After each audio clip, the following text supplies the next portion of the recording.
आज हम कक्षा द्वादशी के अर्थशास्त्र विषय के पाठ नंबर 2 उपभोक्ता के संतुलन, इसका अंतिम प्रकरण है बजट रेखा में परिवर्तन या बजट रेखा का परिवर्तित होना। बजट रेखा परिवर्तन क्यों होता है, इसके लिए ये समझेंगे हम।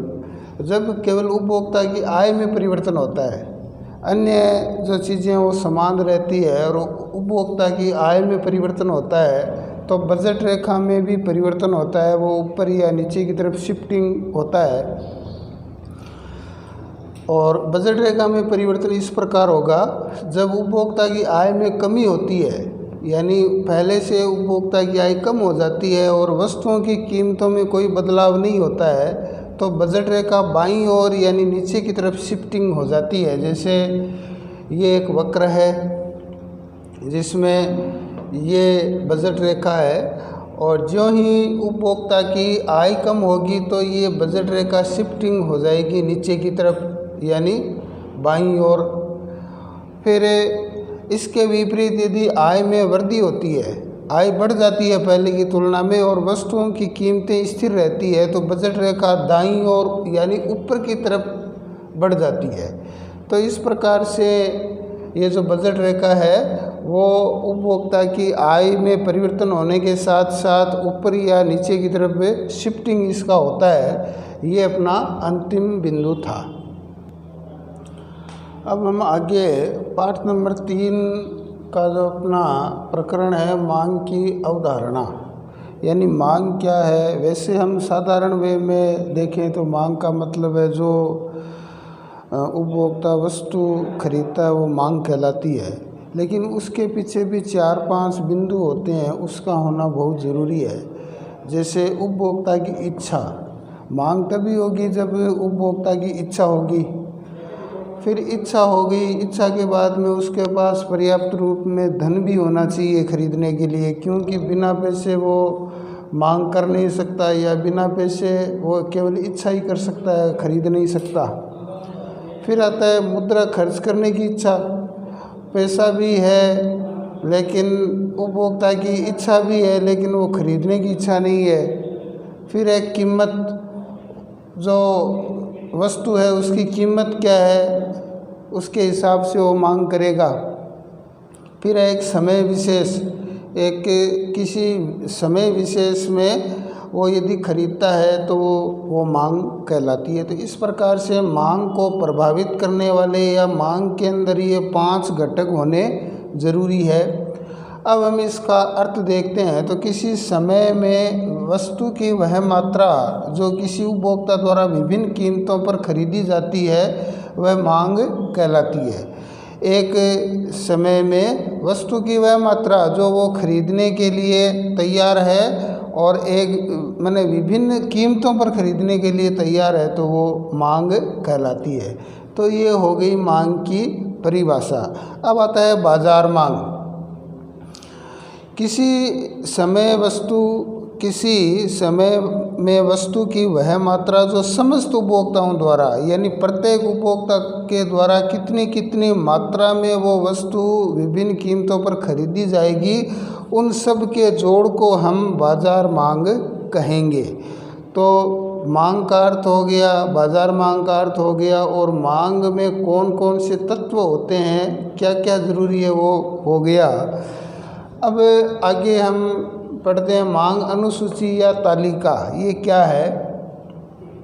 मांग को प्रभावित करने वाले अन्य तत्व स्थिर रहते हैं और कीमत और मांग के संबंध को दर्शाने वाली सूची को मांग अनुसूची कहते हैं। जैसे एक उदाहरण के तौर पे हम एक छोटी सी तालिका बना के समझते हैं इसको।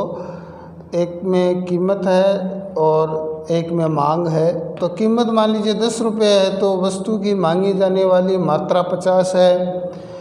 फिर कीमत बढ़ कर के 12 हो गई तो मांग घट कर के 45 वस्तु हो गई।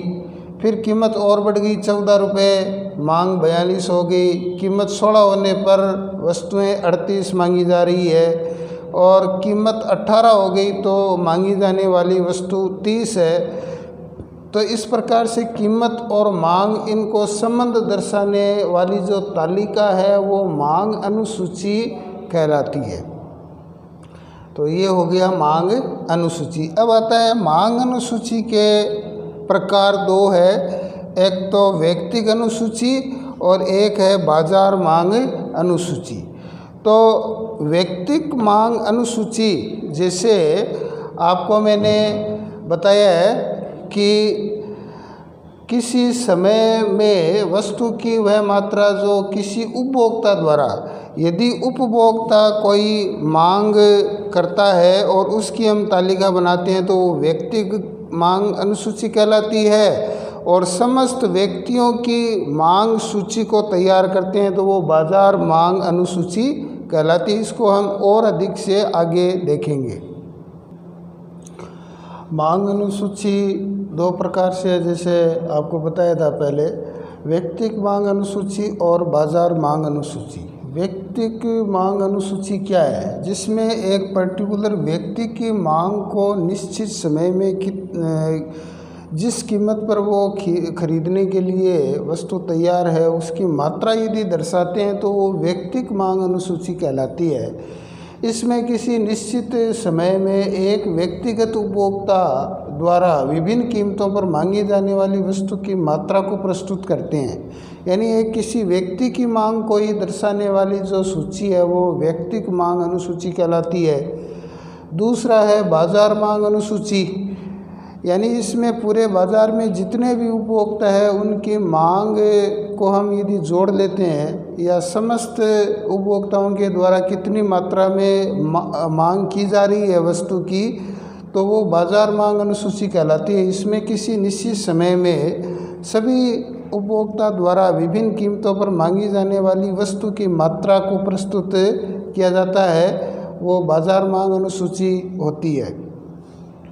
अब हम इसको एक तालिका के माध्यम से समझें तो जैसे कीमत ले ली अलग अलग, 1 रुपये, 2 रुपये, 3, 4, 5, 6 रुपये तक उपभोक्ता है, वो अलग अलग उपभोक्ता है, ए, बी और सी। हमने 3 उपभोक्ताओं को लिया है बाज़ार में। तो हम एक पर्टिकुलर उपभोक्ता की ही मांग देखें तो ए ने 1 रुपये पर 50 इकाई की मांग की है, 2 रुपये पर 40, 3 पर 30, 4 पर 20 और 5 पर 15, 6 पर 10। तो इस प्रकार से यदि हम एक ही दर्शाते हैं तो ये व्यक्तिगत मांग अनुसूची हो जाएगी। फिर यदि हमें बाजार मांग को दिखाना है तो जो भी समस्त उपभोक्ता है, जैसे हमने यहाँ पे बाज़ार में 3 उपभोक्ता को माना है, ए, बी और सी, तो इन तीनों की मांग को यदि हम जोड़ दें तो वो बाजार मांग हो जाएगी। जैसे 1 रुपये पर तीनों ए, बी, सी तीनों की मांग जोड़ देते हैं, 50 + 40 + 30 तो 125 जो है वस्तु की मात्रा वो बाजार मांग कहलाएगी। इसी प्रकार अगली 2 रुपये से उपभोक्ताओं के द्वारा 40, 30 की मांग की गई है, इनको जोड़ दें तो ये हो जाएगी 100 इकाई। 3 रुपये पर 30, 20, 25 इन तीनों को जोड़ दे तो हो जाएगा 75 इकाई। फिर 4 रुपये पर 20, 10, 15 इनको जोड़ दें तो ये 45 इकाई, और 5 रुपये पर 35 और 6 पर 25।